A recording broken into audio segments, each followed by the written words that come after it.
Memphis nigga everywhere I go. Memphis nigga everywhere I go. Memphis nigga everywhere I go. Let's get it. Memphis nigga everywhere I go. Memphis nigga everywhere I go. Let's get it. Memphis nigga everywhere I go.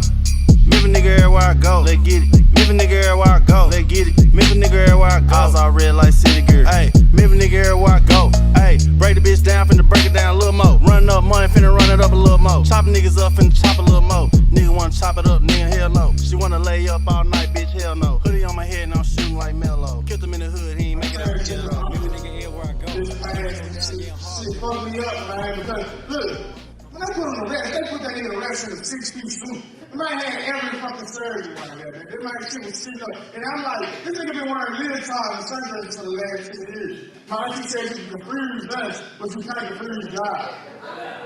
Like they could have sneaked this nigga in the head. Put a note in that nigga pocket talking about walk straight. We're on episode 3 of my podcast, Regal. I got my guy Wild here. We're going to jump straight into it. It's been a little minute. Today's topic is, what does the future of entertainment look like in Memphis? So first question I want to start off with is, my guy Wild does a lot. He does a lot in the city, comedy, yard man, he do everything. Whatever you can think of. Out here, all over the city. For real though. So what I really want to, just kind of start off with, we got a lot to talk about as far as Memphis entertainment, but as your experience in comedy, talk to me a little bit about how has that experience been for you as a local comedian trying to branch out in the city? Man, I feel like, honestly, I feel like my experience been good. Like I say I'm made for it, to be honest. Everybody say I'm made for it, but I feel like I'm made for it because it's like, I'm good with people. As long as you're good with people, I feel like as long as you communicate with people, because you know how Memphis is. It's kind of standoffish. Yeah. So if you don't speak to them, they ain't gonna speak to you. So if you know how to, start a conversation up and build the people around you, everything will grow. And it seems like that's what's been going on. Honestly, since I came on the scene, I've been like just building up everything around me, and everything just been saying, grow and fall into place. Was it a challenge for you at the beginning? Like, sometimes we get this stereotype that Memphis is cutthroat. Like Memphis is a hard audience to cut through with. You talking about far as the audience listening? Mm-hmm. Now, Memphis got the toughest crowd in the world. Even the greats, they come down here and do comedy. They say this crowd tough as hell. Like, I done watched comics that we grew up watching come down here and was in a depressed slump because they was like, man, why they ain't laughing at me, man? Yeah. Like, Memphis just like different type of stuff. They like real. Yeah. You know what I'm saying? So you got to be real with the city. But as far as, man, honestly, since I got on the scene, they've been messing with me. Because it's like I'm coming from the same perspective as they coming from. Yeah. So they feel me how, like, because my set, like, I try to be as Memphis as possible. I don't even try, I just am. Yeah. You know what I'm saying? I'm Memphis as possible. So it's like, you feel it when you hear me. You be like, yeah, they might from Memphis. What's been your reaction like when you take your talents outside of Memphis? It'd be the same thing, bro. You Memphis as fuck. like, honestly, I literally walked off stage and people walk straight up to me and be like, bro, you Memphis as fuck. And they tell me how I remind them of somebody they know from Memphis or somebody they went to school with in Memphis or some college or something. And I be like, that's crazy. Because we all the same. Yeah. I feel like we all the same in some type of way. Like, especially if you grew up in a neighborhood, like we all went through the same type of stuff. It don't matter if you grew up in a good neighborhood or bad neighborhood. Like, if you in Memphis, you in Memphis. it ain't no good or bad. All of it the same. It's been interesting, I tell you. Yeah, it just look better. That's it. Do you think the future of like Memphis entertainment is in a good light? Like, do you think it's gonna go where it needs to be? For example, we got rap, we got dance, we got a lot going on. Yeah, we got a lot going on for the city, and I feel like we getting there. I feel like if everybody keep on, honestly, my biggest thing is we got to start working together. We got to bring these dance into comedy. We got to bring comedy into hip hop. We got to bring comedy into acting into comedy. Yeah. Like, everybody got to start, like, content creators, it's known for all comedians doing content creators, but if you go anywhere else, they grabbing actors to do content as well. You see what I'm saying? So the more we work together, I feel like it'll start growing and being the right thing because you put a light on the city. Yeah. So it's like I feel like everybody should start, not just work with it all the time, but it's like I feel like you should work with other people, not just actors working with actors, not just comedians working with comedians, not just dancers working with dancers. You gotta mix this up. Why you think that's been a chance? I slowly see that happening. I see that with like jukas and certain artists. Right. I'm seeing it happen. Why do you think it's taking such a longer time than like some other cities for us to come together like that? Really, the aspect of not knowing what you're gonna deal with. People be scared to mingle with other people because they don't know what type of people they. And when you've been to Memphis, you can't blame them. Yeah. That's the type of people you around all the time. You don't really trust a lot. Yeah, you don't really trust a lot of people. Even when you go out of town, you kind of like have you ever had somebody be too nice to you and you like, hold the fuck up. I was telling my wife that first time I went to Dallas, man. Like I remember meeting my first billionaire. Right. And I was just like, man, people here so because they don't got a care of the poverty literally makes you mad. Like it makes you mad because the thing is you see it around you and the people that you look at on TV that's from the city, they get money, they doing this, but the thing is they going out of town to get money, they coming back, so you looking at it and you like, damn, how can I ain't get this? So they make them feel like they gotta have it right now too. Yeah. So but people gotta start just slowing down and thinking, like what can I do? It's almost like a survival of the fittest mindset, right? Like me becoming a comedian, like. I honestly sat down one day and I actually, just being 100 with you, I caught a charge. I had no business catching. It wasn't even my charge, like when God brought it down, but I was in a hole and I was like, what can I do? Like, what can I, if I do end up doing some time, what can I do to change or my situation when I do get out? And I was like, I just looked back to a whole lot of stuff and I always been funny. Like without even trying. It's like I was funny in high school, I was funny in college, I'm funny as hell now, funny at work, like, and it's like, I can't, and I watched the comedy show and I'm like, man, I can do that, I know I can do this shit. So it's like, and when I went out, honestly, the first day I got on stage, everybody was laughing. Yeah. Because it was so natural. And that's something a lot of people in Memphis, I think, struggling with. Like, a lot of us, we fight hard to want something different out of life. Right. But you got to take a step. You really got to breathe and look at what you do and what you master. Yeah. It can be the little thing. You can make the best Kool-Aid in the world. If you put it in a bottle and put a price on it, guess what? You can become a millionaire.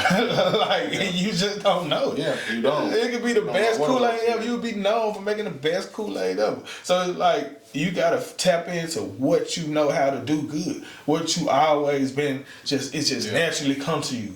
And some stuff, it is just naturally don't come to you. And a lot of that do come back to, I know we're kind of veering off entertainment, but that do come back to what you talked about with, connecting with other people that you might not necessarily talk to. Because I know, like, for me, not to be boastful, but like when I was in the same boat actually, like 2015, 2016, I was frustrated because I'm like, Memphis got so much potential. I'm trying to do these flash mobs. I'm trying to work with these people, do these type of shoots.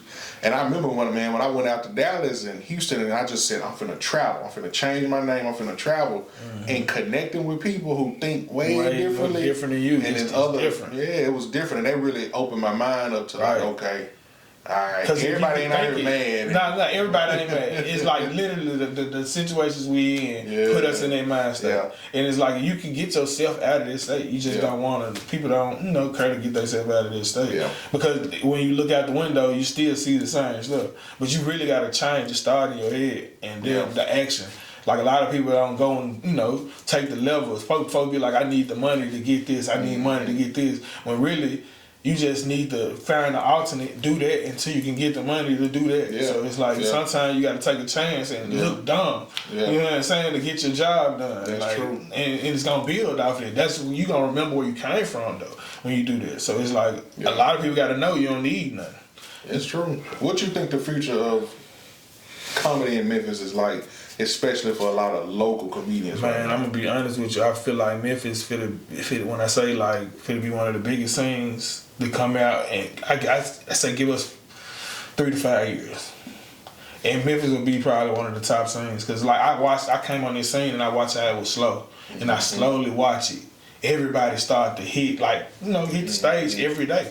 And it was because it was a iron sharp iron mentality. They see one dude doing it, when they like, oh, I'm finna do it now. Now everybody going on stage, making sure they stand on stage. Now everybody, we did a comedy come up, and it's gonna get filmed on TV. It's supposed to be a broadcast on TV. Congrats, bro. I appreciate it. It's filmed. It's my first TV credit, actually. So it was good for me to get that credit out the way, and it was good that it happened in the hometown in Memphis. But that being a part of that showed me that Memphis got some dope comics. Cause like 2 days straight, I'm talking about they had 3 shows, 2 days, different comics on every show, and every show killed.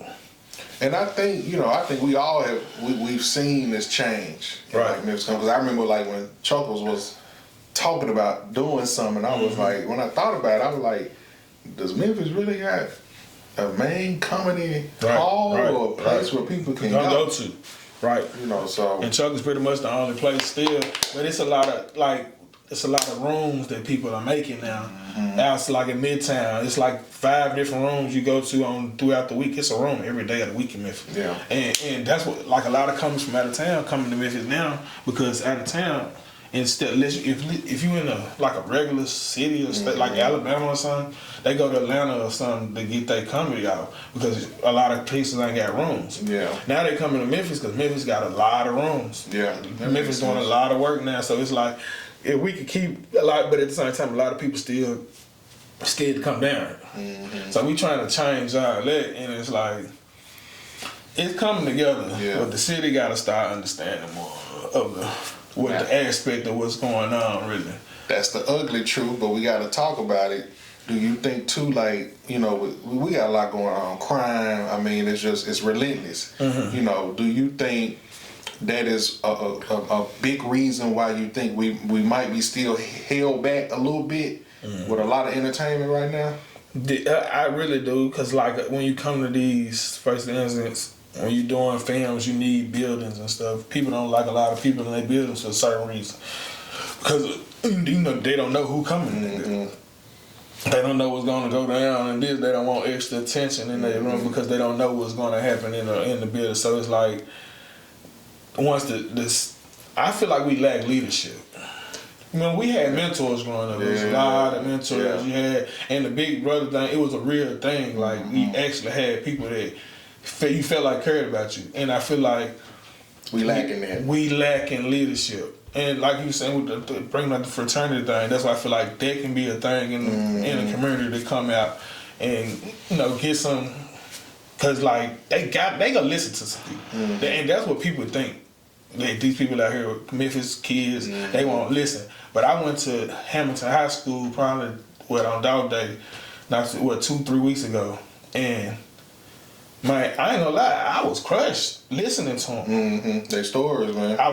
Like, it hurt me. I had to step out because like it reminded me of me growing up in the situation and my people. And I know how my people is growing up, and they're still looking at the situation they in, and they was lost. Yeah. And they was telling me that they literally was telling us that they want help. They need the help, but they don't know where to start. And I was like, that's crazy. Like, one dude was like, he failed so many times, but he really be trying to go to school to do his grades up, but the teachers don't believe in him getting the grades up. So it's like, it's a tug of war with it, but he really want to get out of school because he don't like the situation he in, and he want to grow out of that situation. It's a lot of hopelessness. It's a lot of hopelessness. And he said he just get out and he start making money, hustling and stuff. And I'm just telling him, man, live. Yeah. All you got to do is live. A lot of them ain't making it out. Speaking of that leadership, that was one of the reasons I went into teaching last year. And it was tough. Right now, Like, I did it for 1 year, and just like hearing some of their stories, Yeah, it's tough. It's tough, man. But going back to the leadership, I really agree with you on that, because I remember, man, when COVID hit, I said I wanted to take advantage of, like, doing other genres and, areas of things I just always dreamed about, so I started acting, and that's when I did the Women of the Movement thing. Right. I remember reading a news article on it that Will Smith and Denzel were thinking about being EPs on it. And I'm like, okay, if they do a story on Emmett Till, that means they got to come this way. Well, man, I ain't never seen the Memphis Film Commission or nobody post nothing on it until a week before they started shooting. Well, I took advantage and joined like the Mississippi Film Commission Facebook group, and then I applied that way and stuff like that. And, I was talking to my wife, and I'm like, Memphis really do a bad job at like just getting the word out for these opportunities too. Like, Right. We can do much better. We shouldn't be tight-knit or tight-lipped about certain things, and then we shouldn't just be like everything all exclusive. Because they gotta know that, and I'm gonna tell you, and that's why other cities like Atlanta and stuff thrive, because they people start young because they know. Man, like I said, the kid going back to the high schools, they didn't know. They don't know know what to do. They don't know what they can do. So it was like, that's crazy to me. It's like, because it's like I'm trying to be a ball of information, but you know they can't take all that. I think about that as us in our 30s and 40s and living. You having to take a step back and going, I'm funny, all right. Let me do something with this. Me having to go, all right. And Matilda died in Mississippi. Let me look in the Mississippi Film Commission. Right. So that's showing you a pattern of some generational something. Exactly. We know how to get stuff going for yourself. And it's like they gotta learn how to start their engines. And I feel like they don't know how to start their engines right now. You're right. Because the stuff that's around them is just like get in the car, take a car.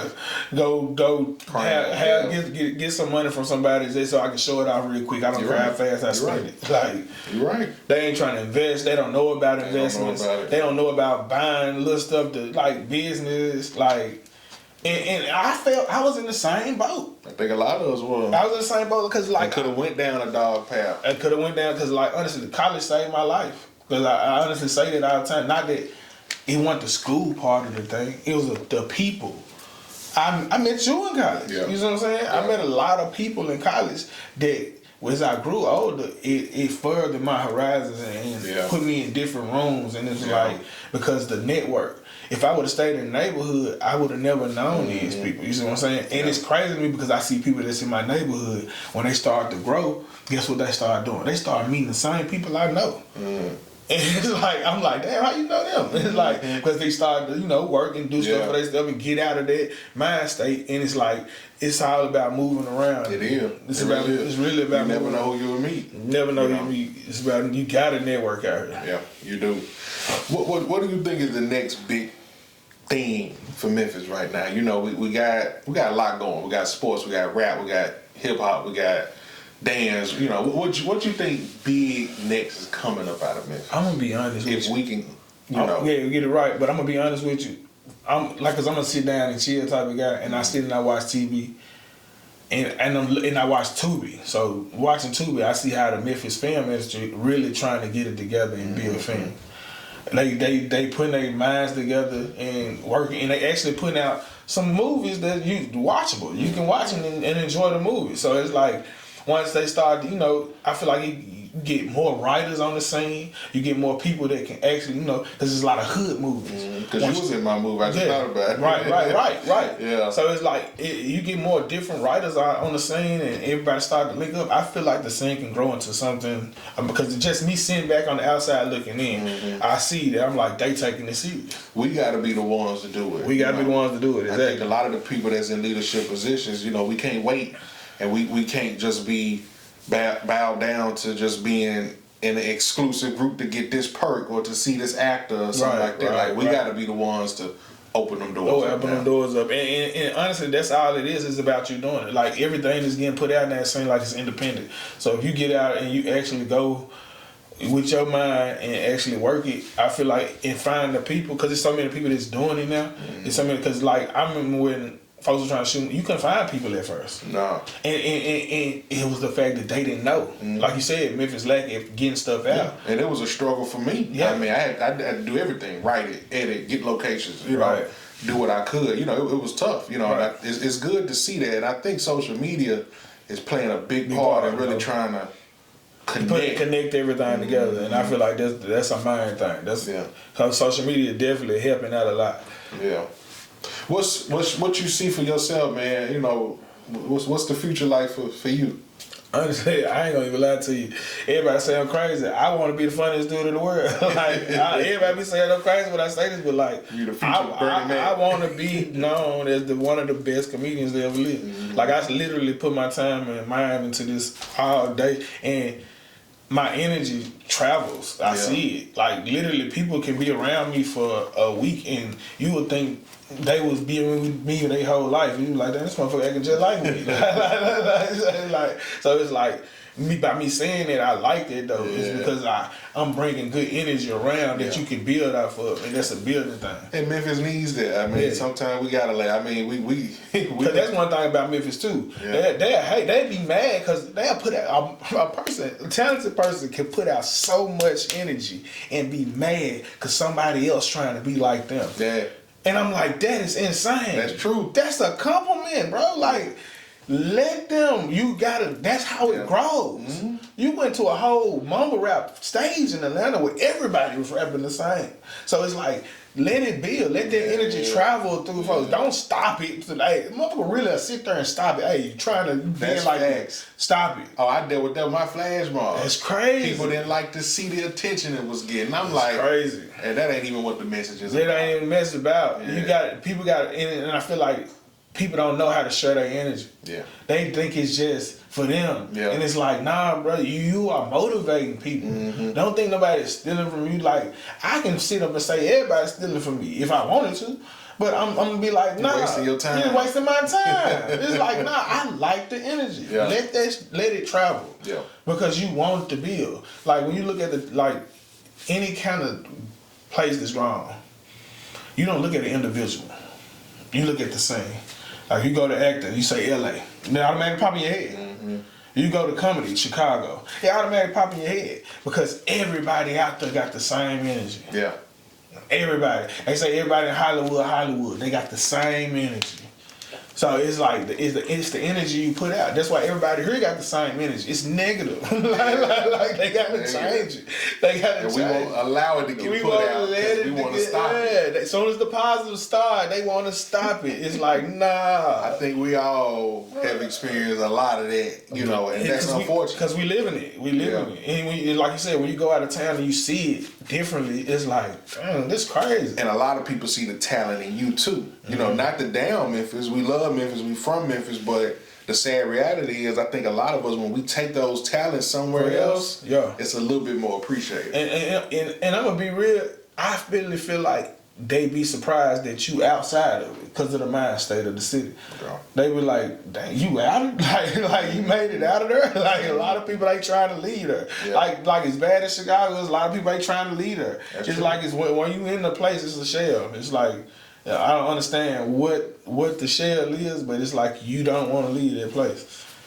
No, you got a good point, man. You got a good point. Talk to me a little bit about, I know you do comedy, but you also do a lot of skits too for social media. Talk to me a little bit about some of your skits, because a lot of them been getting a lot of attention. Right. I've been seeing. And I'm gonna be honest with you, my best skits are my jokes. So like the stuff that I say on stage, I'd be like, you know what, I'm gonna put that in the skit. I'm gonna make that as a skit. So I wasn't doing it at first until I started realizing that it's the easiest way to put something together, because I already made a blueprint for it when I made it a joke. So now when I put it as a visual, it ain't hard for me to get it going and get some traction on it. But man, I come up with skits just doing, like if I see something and it make me chuckle, I'm gonna make that skit like for real. Yeah. I'm gonna make it a skit. Like for instance, my brother did something yesterday. I said, "Hey, go give me a screwdriver."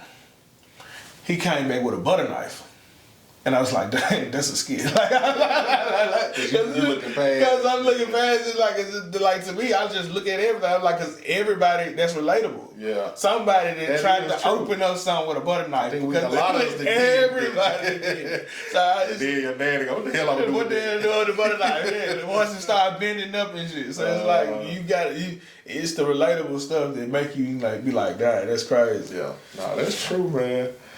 So, we talked about a lot, real quick. I know we kind of jumped right into it.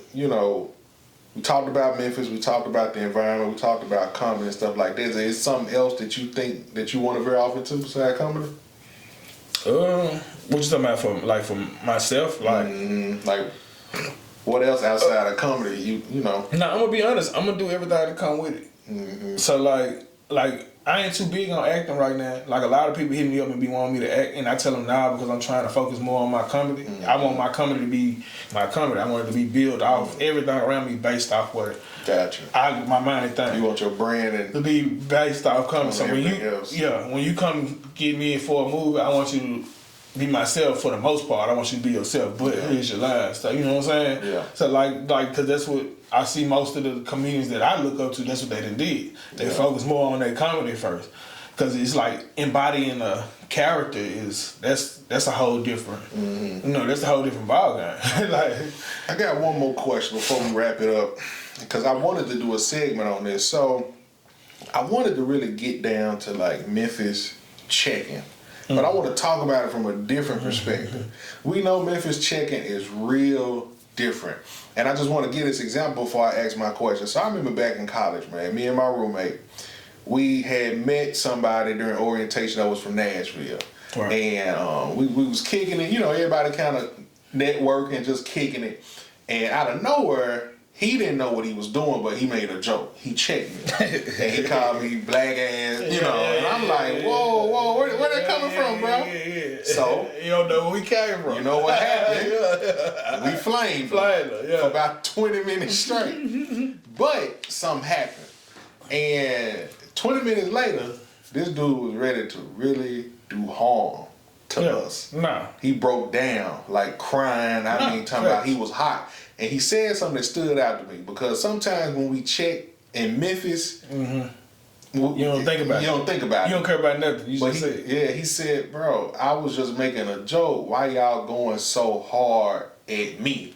And so we had this real in-depth conversation about it. So what my question is, because I always want to talk about this, is checking a part of your comedy, and is checking really considered comedy outside of Memphis, or is it something that's coming from a more internal, traumatic type of place?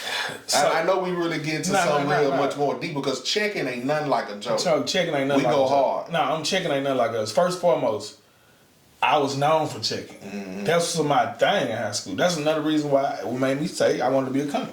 Like you said, I made people cry. Like, folks wanted to hurt me in high school because of checking. I just seen it. So, it's like, but when I do tell jokes on stage, I don't check. And people be asking me, bro, why you want to check nobody? Only time I check somebody, if somebody say something to me on stage. Because you got some comedians like A. Spears. Yeah, that just go in. Go ahead, folks. Yeah. And I feel like I'm going to get to a point where I'm like that, because that's where my background come from. And they come fast. Like, I say something, I check somebody in the crowd about 2 times, but then I get off of it. And because I just naturally know how to do that. Because I see something in the room that everybody see, it's good to point that out. Because it's easier to laugh at something everybody can see. And that's what I was going to ask. Do you think, since that's something so natural to us, is that like a cheat code to you as well? It's definitely a cheat code. And I'm going to be honest, when people get on stage and start checking, they try to make it seem, they like, that ain't no comedy.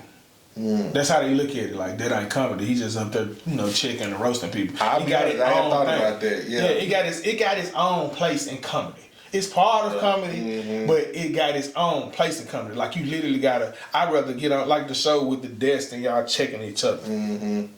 I would get on something like that because that's my background. That's that's the goal of mine, to get on shows like that, because that's where I come from. A lot of people don't come from there. So it's like when you on stage and you doing it, you gotta be more well-versed. You gotta be more well-versed, because at some point, if you go to a different area and do that, you will look like a bully. You know, you see how big I am. I go up there checking everybody, and I'm automatically, he a bully. And that was the response that we got. Right. And for the first time, I'm in college, we're getting a little older, so I was like, damn. Yeah, the Memphis in me like, shut up. But, I was kind of like, damn. You had to think about it. I really got this grown man crying, breaking down, like, really ready to do something to me. I'm like, all right. Let me get a little bit. Let me think about what just happened. That's the first time ever in my life I ever was like, let me think about it. Most folks in Memphis be like, bro, you tripping, you thinking too deep. But it was something that I really thought about, because at the end of the day, it's like, damn, do we gotta go so hard sometimes? I'm gonna be real. It have been times, man, I didn't actually wanted to apologize to people that I made cry from checking, because I remember. I'm like, man, I felt bad for him afterwards type of shit. It was like, I should have slowed down. I should have just, because people do get hurt. Because I remember for the long when I was little, I thought I was the blackest thing in the city. I'm like, I got older. My wife was like, nah, you ain't that black. Memphis so hard, bro. But you know, I guess that it goes back to what we talk about, the type of culture, the type of city we in. I mean, you know, we can be so real to the point where it's detriment to us. Facts. Well, man, I think we're going to go and wrap it up. It's probably been about 30 minutes already, man. I appreciate you coming through, bro. No problem. Man, let them know where to follow you. You know, make sure they can subscribe and check out all your content. Man, you can follow me on Facebook at WildBeale. And Beale, not like B-I-L-L, like Beale Street, B-E-A-L-E. And you can follow me on IG, WildBeale901, and on YouTube, WildBeale901. Man, I appreciate y'all tuning in. Episode 4 is on the way. Not totally sure what we're going to talk about, so stay tuned. I got a lot of ideas, got a lot of topics. I appreciate it. Memphis nigga everywhere I go. Memphis nigga everywhere I go. Memphis nigga everywhere I go. Let's get it. Memphis nigga everywhere I go. Memphis nigga everywhere I go. Let's get it. Memphis nigga everywhere I go. Memphis nigga everywhere I go. Let's get it. Memphis nigga everywhere I go. Let's get it. Memphis nigga everywhere I go. Eyes all red like city girl. Hey, Memphis nigga everywhere I go. Hey, break the bitch down, finna break it down a little more. Running up money, finna run it up a little more. Chopping niggas up, finna chop a little more. Nigga wanna chop it up, nigga, hell no. She wanna lay up all night, bitch, hell no. Hoodie on my head and I'm shooting like Mello. Killed them in the hood.